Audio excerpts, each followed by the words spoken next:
पंजाब में 1988 के बाद पहली बार इतनी भीषण बाढ़ राज्य में आई है, यानी 37 सालों का रिकॉर्ड टूट गया है।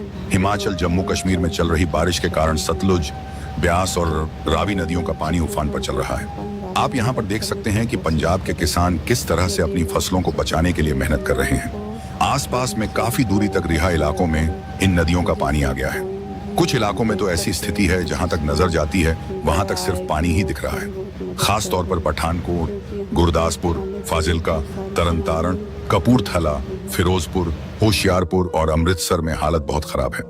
निचले इलाकों में पड़ने वाले सैकड़ों गांव पूरी तरह से जलमग्न हो गए हैं।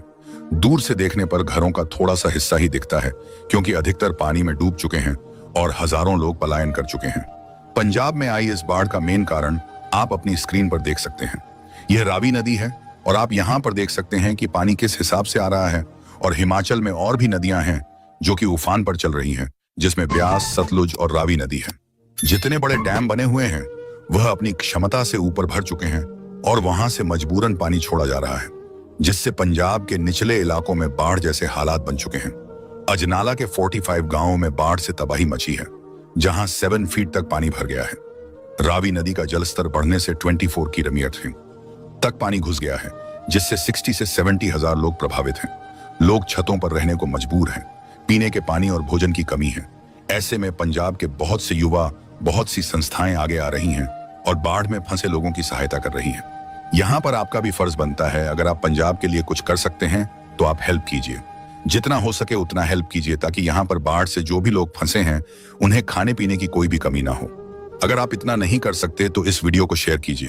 हो सकता है कोई और इस वीडियो को देखकर मेरी बातें सुनकर यहाँ हेल्प करने के लिए आगे आ जाए। यहाँ पर आप देख सकते हैं कि बड़े बड़े ट्रैक्टरों में पंजाब के लोग जा रहे हैं, ताकि बाढ़ में फंसे हुए लोगों के लिए खाना पानी प्रोवाइड करवाया जा सके। साथ में उन पशुओं के लिए भी चारे का इंतजाम किया जा रहा है। कुदरत का कहर बाढ़ के पानी के रूप में ऐसा आया कि सब कुछ तबाह हो गया है। विधानसभा हल्का अजनाला के रमदास सेक्टर के 45 गांव में रात को सोए लोग सुबह पानी से घिरे हुए पाए गए। वर्षों की मेहनत से बने घर पानी में डूब गए। सामान के साथ पाले पशु भी बह गए। गांव में 7 फीट पानी भर गया है। पिछले 48 घंटे से लोग छतों पर जीवन बसर कर रहे हैं। इससे पहले 1988 में ऐसे हालात बने थे। यही वजह है कि लोग इसके लिए तैयार नहीं थे। 25 अगस्त को पानी चढ़ना शुरू हुआ तो प्रशासनिक सिस्टम अलर्ट हो गया, लेकिन इससे पहले कुछ कर पाते पानी का बहाव इतना तेज हुआ कि गांव को अपनी चपेट में लेना शुरू कर दिया। जिन 14 गांवों को हाई अलर्ट पर रखा गया था, रात होते होते उनमें पानी घुस आया और 5 से 7 फीट तक पानी भर गया। ऐसे में ग्रामीणों के लिए पलायन करना ही मुश्किल हो गया है। राहत सामग्री पहुंचाने के प्रयास जारी है, लेकिन बॉर्डर पर कई गांव ऐसे हैं जहां राहत सामग्री नहीं पहुंच पाई है। सामान्य व पशु बह गए हैं। राशन में भी नाम मात्र का बचा है। अजनाला हल्के में बाढ़ की वजह से हालात गंभीर हो चुके हैं। इन 45 गांव में फंसे 60 से 70 हजार लोगों को सुरक्षित स्थानों पर पहुंचाने का प्रयास जारी है। लोग छतों पर त्रिपाल के सहारे जीवन बसर कर रहे हैं। जिनके पास त्रिपाल नहीं है वह खुले आसमान के नीचे रह रहे हैं। रात भर मच्छर काटते हैं, जिनसे बीमारी के बढ़ने का खतरा भी बढ़ गया है। आप यहाँ पर देख सकते हैं कि पानी कितना बढ़ चुका है और यह राहत सामग्री है जो आसपास के जिलों से लोग लेकर आ रहे हैं। और खास बात यहाँ पर यह भी है कि आप अगर चाहे तो यह राहत सामग्री थोड़ा सा मेन रोड से अंदर जाकर भी लोगों को दे सकते हैं। पानी बढ़ चुका है, लेकिन ज्यादा जरूरत उन लोगों को है। और यहाँ पर देखिए, आप कैसे लग रहा है कि यह कोई समंदर है।